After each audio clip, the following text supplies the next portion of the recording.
Саламатсыздарбы, сиздер менен Баардаш теле долбоору.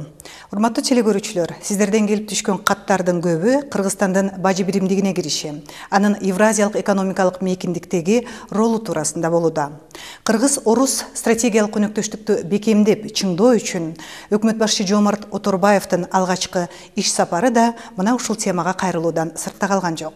Көрсөтүүбүздүн жүрүшүндө бул туурасында сөз кылабыз. Азыр бир аптанын жыйынтыгы.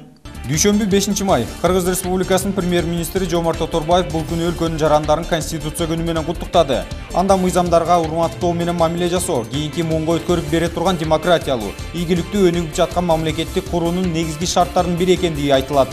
Шейшемби 6 май Жомарт Оторбаев эл аралык валюта фонду менен учурдагы программасы жана келечектеги кызматташтык мерчемдери боюнча иштин жыйынтыгын талкуулашты. Социалдык өнүгүү маселелери Кыргыз Республикасынын калктын социалдык коргоону өнүктүрүүнүн жаңы стратегиясында белгиленүүгө тийиш. Бул туурасында вице-премьер-министр Эльвира Сариеванын төрагалыгы астында өткөн социалдык коргоо боюнча координациялык кеңештин жыйынында айтылды. Кыргыз Республикасынын биринчи вице-премьер-министри Тайырбек Сарпашев, Иран Ислам Республикасынын Кыргызстандагы толук жана ыйгарым укуктуу элчиси Али Наджафи Хошруддини кабыл алды. Алар экономикалык кызматташтык маселелерин жигерлетүүнү талкуулашты. Премьер-министр улуу ата мекендик согуштун жана эмгектин ардагери, өкмөт аппаратында көп жылдар бою эмгектенген Өмүтай Егинбаевди 95 жашка чыгышы жана жеңиш күнү менен куттуктап, материалдык жардам көрсөтүү боюнча тапшырма берди. Жомарт Оторбаев 19-31 майда Мальдив аралында өтүүчү АФК чакырыгынын кубогу оюнуна катышууга укук алган Кыргызстандын футбол боюнча улуттук курама командасынын мүчөлөрү менен жолугушту. Өкмөт башчы Кыргызстандын бажы биримдигине кирүү боюнча юридикалык жана техникалык маселелерине байланыштуу кеңешме өткөрдү. Шаршемби 7 май биринчи вице-премьер-министр бул жылы мамлекеттик тилдин өнүгүшүнө багытталган иш-чаралар толук түрдө каржыланаарын билдирди. Вице-премьер-министр Валерий Дил Европа өнүктүрүү жана реконструкциялоо банкынын Кыргызстандагы өкүлү Лариса Монастырлей менен жолугушту. Анда Ош, Баткен, Исфан автожолдорун калыбына келтирүү жана Кара-Балта, Токмок шаарларынын жылуулук электр станцияларын реконструкциялоо маселелери каралды. Бул күнү премьер-министр Жомарт Оторбаев байланыш жана радио кызматкерлерине өкмөттүн жана өзүнүн атынан куттуктоо сөзүн жолдоду. Вице-премьер-министр Валерий Дил Голландиянын өнүгүү банкынын ага инвестициялык офицери Арно де Ветте менен жолугушту. Жолугушууда Дил Кыргызстанга Европа мамлекеттеринин институттары менен кызматташуу өтө пайдалуу деп билдирди. Бейшемби 8 май вице-премьер-министр Эльвира Сариева Кыргыз Республикасындагы бизнес ассоциациясынын өкүлдөрү менен жолугушту. Социалдык жоопкерчиликтүү бизнес өлкөнүн келечегине болгон инвестициянын мисалы болуп, сиздердин бул тармактагы тажрыйбалуу ишиңиздер өкмөт менен бизнестин социалдык сектордогу кызматташтыгынын бир түрмөгү болушу керек деди ал. Бул күнү вице-премьер-министр Абдрахман Маматалиев иш сапары менен Баткен облусуна жөнөп кетти. Тажикстан менен чектеш аймактарда болгон чыр-чатак боюнча жергиликтүү тургундар менен жолугушту. Вице-премьер-министр Эльвира Сариева саламаттыкты сактоо министринин орун басары Марат Калиевке Баткен районунда болгон чек ара чыр-чатагында жарадар болгон адамдарды өз убагында дары-дармектер менен камсыз кылып медициналык текшерүүдөн өткөрүүнү тапшырды. Жума 9 май өкмөт мүчөлөрү бир күндүк иш сапары менен республиканын аймактарына жөнөп кетишти. Кыргызстандын премьер-министринин Орусия Федерациясынын өкмөтүнүн төрагасы менен болгон жолугушуусу мамлекеттер ортосундагы саясий диалогдун жогорку деңгээлинен кабар берет. Анда кийинки сюжетке кайрылалы. 29 апрелде премьер-министр Жомарт Оторбаевдин өкмөт башчылык кызматтагы алгачкы иш сапары Москва шаарына башталды.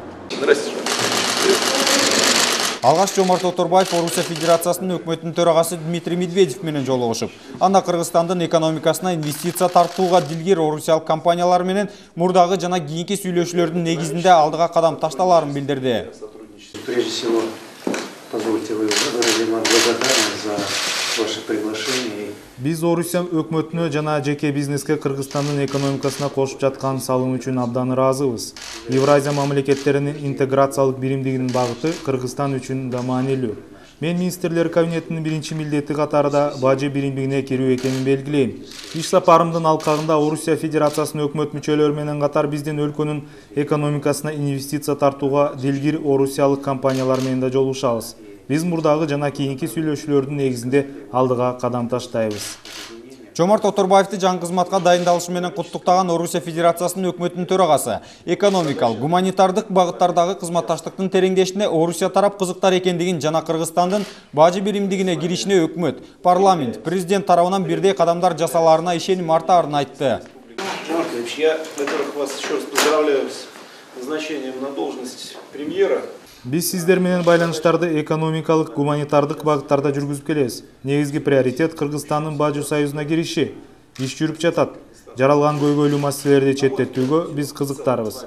Мындай кадамдар сиздердин өкмөт, парламент, президент тарабынан да жасалат деп ишенем. Ушул багыттарга бет алалы. Кыргыз премьер-министри Орус Федерациясынын өкмөтүнүн төрагасы менен узакка созулган сүйлөшүү учурунда эки тараптуу жана көп тараптуу жигердүү маселелерди талкуулашты.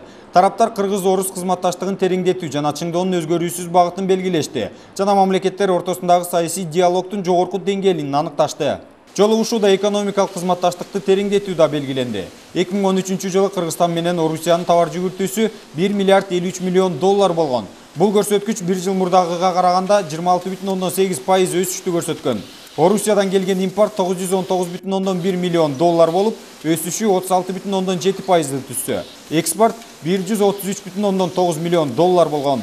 Ошондой эле тараптар Кыргыз өкмөтү менен Орусия өкмөтүнүн 2014-2017 жылдардагы экономикалык кызматташтык программасын талкуулап, жактырышты. Жолугушууда энергетика тармагы жөнүндө да сөз болду. Камбарата ГЭС-1, жогорку нарын ГЭСинин каскадын куруу жана пайдаланууга берүү долбоорлору тууралуу маселелер каралды. Өкмөт башчылары Орусиядагы кыргызстандык мигранттардын абалы тууралуу да сүйлөшүштү. Уруксаат кагаздарын алууда жеңилдиктерди берүү жана миграция тартибин бузган майда кемчиликтерге катуу басым жасабоо жагы Кыргызстан тараптан сунушталды. Андан соң Кыргыз өкмөт башчысы Газпром ачык акционердик коомунун төрагасы Алексей Миллер менен жолугушууда. Аталган ишкананын энергосистемага кирүүсү өлкө үчүн абдан маанилүү экендигине токтолду. Выход такой компании, как «Газпром» на Кыргызстандын газ рыногуна Газпромдун чыгышы чыныгы тарыхый окуя жана бул жалпысынан Кыргыз-Орус стратегиялык өнөктөштүктү бекемдеп, чыңдоонун алкагында өтүүдө. Кыргыз өкмөтү компаниянын рынокко толук кирүүсүнө ар тараптан колдоо көрсөтөт. Газпромдун энергосистемасына кирүүсү өлкө үчүн абдан маанилүү. Биз Кыргызстандын Газпром инвестициялык программасынын өз учурунда иштеп кетүүсүнө кызыктарбыз. Өз кезегинде Алексей Миллер Газпром газды үзгүлтүксүз камсыздоодо Кыргызстанга ишенимдүү өнөктөш болорун ишендирди. Хотел бы разделить несколько направлений нашей работы. Келишимге кол коюлуп бүтүм чыгарылды. Техникалык маселелерди карап чыгуу гана калды. Биз бардык жоопкерчиликти өз мойнубузга алабыз. Компания жакынкы күндөрдө инвестиция зарыл болгон объектилерди аныктайт. Ошондой эле Кыргызстандын бардык аймактарында социалдык программаларды ишке ашырууну да мерчендеп жатабыз. Иш сапарынын экинчи күнүндө Жомарт Оторбаев Орусия Федерациясынын өкмөтүнүн төрагасынын биринчи орун басары Игорь Шувалов менен жолугушту. Ал көңүл чордоондагы маселе Кыргызстандын бажы биримдигине кирүүсүндө жол картасында каралган иш-чараларды каржылоо маселесине арналды. Премьер-министр Москва шаарындагы иш сапарынын соңунда РИА Новости маалымат агенттигинде маалымат жыйынын берип, Кыргыз-Орус кызматташтыгы, Кыргызстандын бажы биримдигине кириши, Орусиядагы кыргызстандык мигранттардын абалы, өлкөдөгү орус тилинин макамы, кош жарандуулук жана энергетикалык долбоорлор боюнча журналисттердин 20дан ашуун суроолоруна жооп берүүгө үлгүрдү. Евразийское экономическое пространство. Евразиялык экономикалык мейкиндикте мигранттардын да укуктары бирдей болот. Массалык миграция башталып кетүү коркунучу бар деп айтууңуздардын өзү негизсиз эмес. Ошол себептен биз өзүбүздүн мамлекетте да жумушчу орундарын камсыздайбыз. Орусияга жасаган иш сапарынан кийин Жомарт Оторбаев өкмөт мүчөлөрү менен Кыргызстандын бажы биримдигине жана Евразиялык экономикалык мейкиндикке киришине байланыштуу маселелерди камтыган жыйын өткөрдү. Анда эки тараптуу документтердин долбоорлорун келишүү үчүн Орусияга жумушчу топ жиберүү чечими кабыл алынды. Bir güндөн кийин премьер-министрдин кийинки иш сапары Астана шаарына уланды. Ал жерден Жомарт Оторбаев казакстандык кесиптеши Карим Масимов менен жолугушту. Жылууман айда өткөн эки мамлекеттин өкмөт башчыларынын маеги эки тараптуу кызматташтыкты мындан ары тереңдетүү мерчемдерине жана көйгөйлүү маселелерди бирге жөнгө салуу багыттарына арналды. Астана шаарында Кыргыз өкмөт башчысы Тажик Республикасынын биринчи вице-премьер-министри Давлат Али Саидов менен да жолугуп, энергетикалык долбоорлорду ишке ашыруунун жүрүшү, транспорт коридору, Ош, Баткен, Исванах, Худжант жолу аркылуу соода алакасын кеңейтүү, чек араларды демаркациялоо жана делимитациялоо маселелерин талкуулашты. Биз жетишилген ийгиликтер менен токтолушубуз керек. Кызматташтык потенциалыбыз өзгөчө энергетика секторунда абдан чоң. Сиздер менен аймактык долбоорлорду ишке ашырууну жигерлетели деп турабыз. Мы народы братья, веками жившие вместе. Кыргызстан менен Тажикстандын элдери кылымдар бою ынтымакта жана биримдикте жашап келишкен. Бир тууган элдердин көп окшоштук жактары бар. Табиятыбыз, менталитетибиз, экономикалык мүмкүнчүлүктөрүбүз да окшош. Тоолуу элдин бирдей көйгөйлөрү да болот. Кыргыз-тажик мамилелери абдан бийик, кызматташтык потенциалы да жогору. Мамлекеттер мындан дагы жакындашып, өкмөттөр элдин жыргалчылыгы үчүн бирдикте иштеши гана калды. Бул күнү Жомарт Оторбаев бүткүл дүйнөлүк банктын вице-президенти Лора Так менен биргелешкен долбоорлордун жүрүшүн талкуулашты. Бүткүл дүйнөлүк банк Касса Миң жана Орто Азияда Ош Худжант байланыш жолдорун жакшыртуу долбоорун каржылоону жактырган. Ал эми апрель айында аталган банк Кыргызстандагы ишканалардын жана бизнес чөйрөнүн натыйжалуулугу боюнча өз изилдөөлөрүн жүргүзгөн. Бул изилдөөлөр өлкөдө мамлекеттик башкарууну модернизациялоо, инвестициялык климатты жакшыртуу багытындагы коррупцияга каршы реформалардын башталганынан кабар берет. Иш сапарынын алкагында премьер-министрдин эл аралык кызматташтык боюнча Жапон агенттигинин JICAнын вице-президенти Киеши Кодера менен сүйлөшкөн учурунда өлкөнүн түндүгү менен түштүгүн бириктирген Бишкек-Ош жолунун 6 участогунда көчкүгө каршы галереянын курулушунун долбоорун ишке ашырууну даярдоону жана тоннелдин вентиляциялык системасын жакшыртууну, Ош-Бишкек-Исфана жолунун бир нече участкаларын кайра калыбына келтирүү долбоорун ишке ашырууну талкуулашты. JICA ишмердүүлүгүнүн мезгилинде $100 миллион каражатка гранттык жардам берген. Учурда JICA 6 негизги багытта иш алып барат. Биринчи, транспорт инфраструктурасын өнүктүрүү. Экинчи, айыл чарбасын өнүктүрүү жана элет жеринде коомдошууну өнүктүрүү. Үчүнчү, адам ресурстарын өнүктүрүү менен рынок экономикасын өтүү. Төртүнчү, ден соолугунан мүмкүнчүлүгү чектелген жарандарды коомго кошуу. Бешинчи, медициналык тейлөөнү жакшыртуу. Алтынчы, Борбордук Азия мамлекеттери ортосунда аймактык кызматташууга жардам. Астана шаарындагы иш сапарынын соңунда Жомарт Оторбаев Астанадагы Назарбаев университетинде болду. Анда Казакстан менен Кыргызстандын жогорку окуу жайларынын ортосундагы кызматташтыкты тереңдетип, жигерлештирүү, студенттер менен окутуучулардын тажрыйба алмашуусун уюштуруу, изилдөө долбоорлорун ишке ашыруу милдеттери коюлду. Ушул эле күнү Жомарт Оторбаев Азия өнүктүрүү банкынын башкаруучулар кеңешинин 47-жыйынын ачылышына катышып, бизнес сессияда сөз сүйлөдү. Премьер-министр чогулгандарга Кыргызстандагы социалдык саясий, экономикалык абал жөнүндө маалымат берип, Азия өнүктүрүү банкынын өнүгүүсүнө көз карашын билдирди. Кыргызстандагы 2010 жылдын апрелде саясий режимдин алмашуусунан кийин биз учурда ийгиликтүү иштеп жаткан бардык мамлекеттик институттардын ишин калыбына келтире алдык. Өткөн мезгилдеги өлкөнүн аракетин эл аралык коомчулук жогору баалады. Эми биздин алдыбызда экономиканы өнүктүрүп, элдин турмушун жакшыртууда демократия мыкты жана натыйжалуу саясий система экендигин коомго далилдөө турат. Азия өнүктүрүү банкы 21-кылымда алдына амбициялык максаттарды коюп багыт алышы зарыл. Банк каржыны ыкчамдатууда, көйгөйлөрдү чечүүдө катализатордук ролдо болууга тийиш. Биз биргелешкен аракеттер менен элдерибизди бай жана бакубаттуу жашоого жеткире алабыз.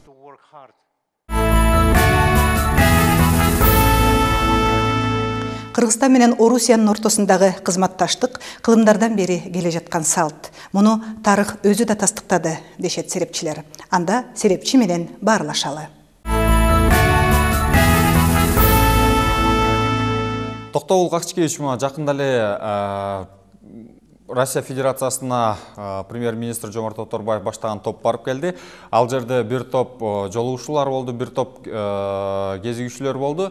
Анан мындай суроо кызыктырат да бизде. Кыргызстан менен Россия Федерациясынын Евразиялык мейкиндиктеги кызматташтыгы жана бажы биримдигиндеги кызматташтыгын сиз кандай баа бересиз жана негизи эле бул кызматташуу үзүрлүү болобу? Бул экономиканын максаты мамлекеттин экономикалык эгемендүүлүгүн, эл журттун токчулугу, анын келечектеги умтулган иштери биздин ошол табылгалар менен, биздин келечектеги экономиканын өсүшү менен канааттандырууда жатат. Мамлекет конституцияны жана экономикалык саясатты бекиткендиктен ал эмне деген болот? Биз элге иш таап бергенге, инвестицияларды келтирүүгө, ошол келген инвестициялар, гранттар, жеңил кредиттер, булардын баары тең мамлекеттик эмес, жеке менчик жана жалпы мамлекеттик жана жеке менчик чарбачылыкты өндүрөбүз деген түшүнүктө болот. Анткени негизги өндүрүштүн өнүгүүсү менен мамлекет байыйт, казына толот, анан кийин социалдык программалар, маданий программалар, ошолор өнүгө баштайт. Ошондуктан Оторбаев ал бүгүн эле ал Россия же болбосо СНГ мамлекети же Европа мамлекеттерине барган жери жок. Ал мурун деле барып жүргөн, анткени ошо финансы, экономикалык тармакты тейлеген. Бирок бүгүнкү кечөөкү барып келиши бул премьер-министр катары жеке мамлекеттик башкаруу тепкичинин башында турган адам катары барып өзүнүн көз караштарын жана жолдо болочоктогу биздин карым-катнаштын кандай бизге жакшылыгы тиет, кандай бизге үзүрү болот деген түшүнүк менен келген. Кайсы экономикалык, саясий, аскердик жана калган карым-катнаш уюмдары болбосун, эгерде ал жерде кыргыз элине, кыргыз мамлекетине пайда болбосо, бизге андай бирикменин, андай биригүүнүн кереги жок деп айткан. Демек, бул программа. Ошондуктан Оторбаев барган иштердин баары тең ушул көз караштардын тегерегинде болуп атат. Мисалга, биздин талап боюнча, биздин жоготуулар боюнча, ошол эле биздин мега базарлардын жабылып калышы, аларга кандай жардам бериш керек, кандай эметиш керек деген сөздү айтып отурбайбы? Анткени ал жерде миңдеген кишилер иштеп атат деп. Бирок бул жерде президенттин дагы, жогорку кеңештин дагы, өкмөттүн да эч кандай тиешеси жок. Анткени ал базарлардын баары тең жеке менчикке айланат. Жеке менчиктин көрүнүшү деп койсок болот. Конституция боюнча бизде менчиктердин түрлөрү көп. Мына ошонун баары тең рынок, азыр кыргызча айтып атпайбы, базар экономикасы деп. Ошол экономиканын мыйзамына туура келет. Экономиканы тейлеген бүгүнкү күндө жеке менчик ээлери дагы ишкерлер болот. Мамлекет мыйзамдын чегинде иш жүрүүсүн, ошол эле маалда мыйзамдын чегиндеги налогторду, пошлиналарды өз убактысында кытпай, катпай, уурдабай төлөп турушун камсыз кылат. Мына ошондуктан бул жерде баягы биз Советтер Союзунан, Совет доорунан калган баягы ыкмаларды айтып атпайбыз. Барлык байлык, барлык кыймыл, барлык менчик бар тең элдики деген сөз бар болчу да. Демек, бул элдики, анткени элдин баары базарда отурат деген сөз. Ошон үчүн өкмөт бизди карап бизге иштеш керек, андай эмес. Ар бир мамлекеттеги иштеп аткан жеке ишкерлер, чарба болобу, илимий ишкерчилик болобу, же маданий ишкерчилик болобу, же любой ишкерчиликтин баары тең ошол менчиктин ээсине артылат.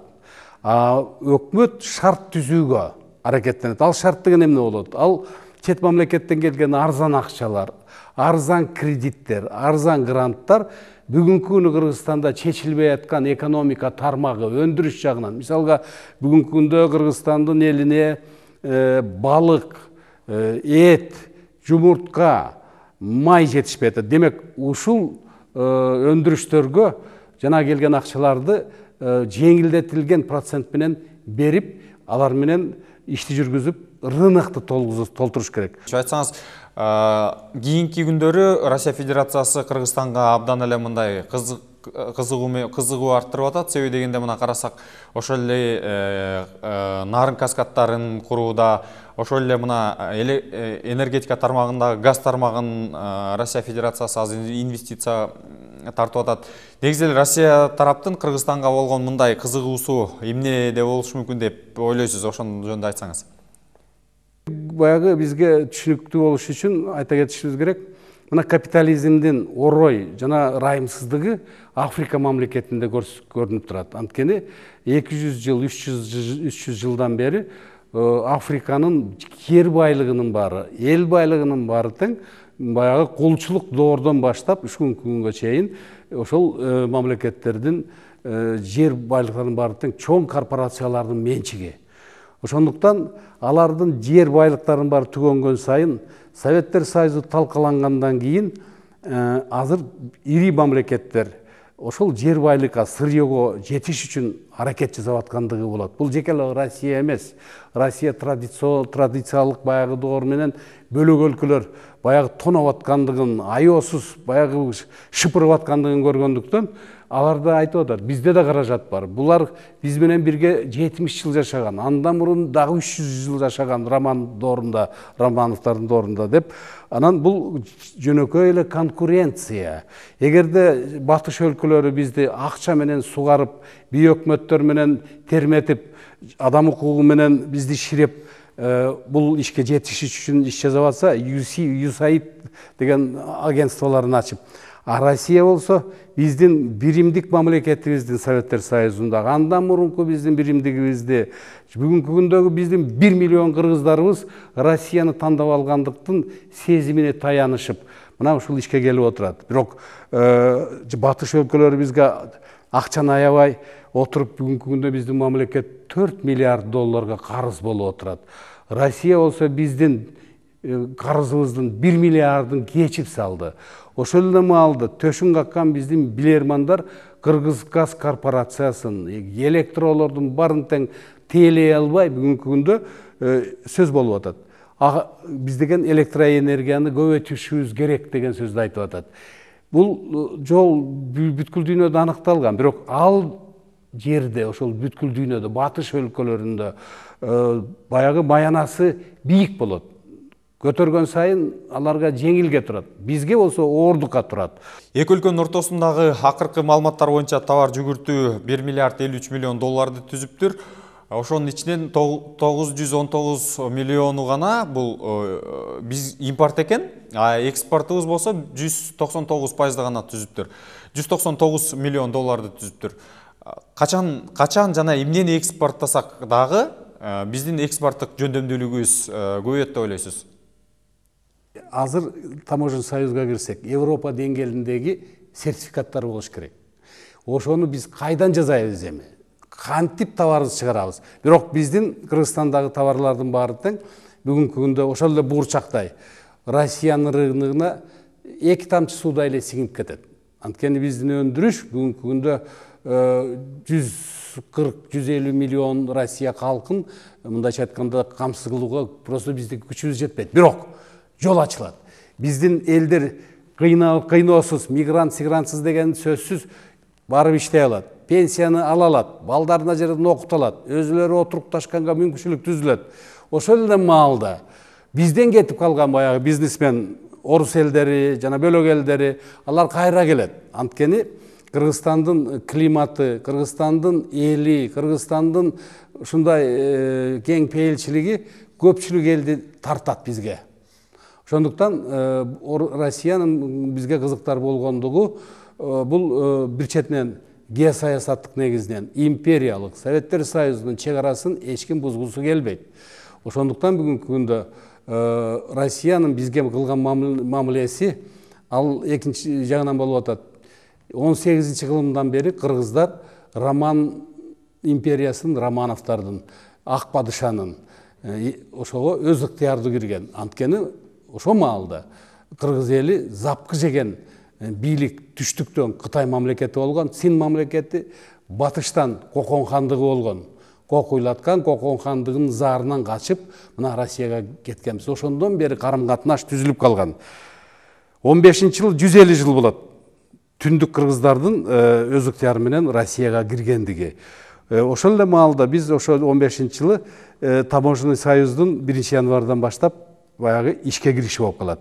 Демек, бул эки дата биздин мурунку тарыхыбызды жана анын баягы үзүрү, кыргыз мамлекетинин жаралышы.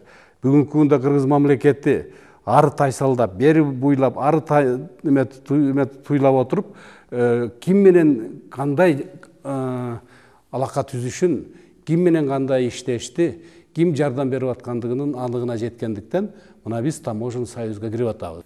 Эми бул суроону сизге бербесем болбойт болуш керек. Кыргызстан менен Россиянын ортосундагы аскерий кызматташтык кандай деп ойлойсуз? Ошого кандай баа бересиз? Ошол жөнүндө айтып кетсеңиз. Биздин мамлекетке өтө дасыккан, өтө жабдылган аскер күчү керек.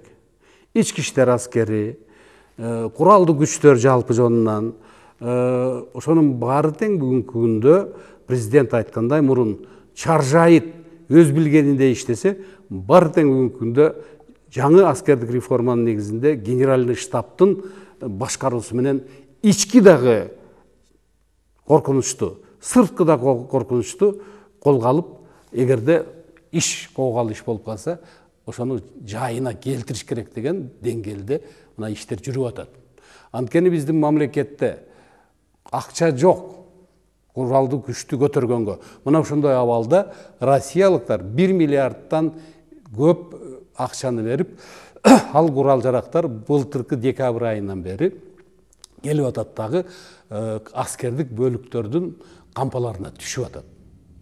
Андан тышкары биздин аскер офицерлерибизди жогорку аскердик академиялардан окугандарды Кудай буйруса россиялык офицерлердин деңгээлинде окута башташат. Анткени россиялык деңгээлде окуткандар ал тажрыйбага ээ болуп, жана баягы согуш учурунда, кагышуу учурунда ар түрдүү колго алуу иштердин арасында аскерди башкарганга, куралды колдонгонго кудурети жетип калат.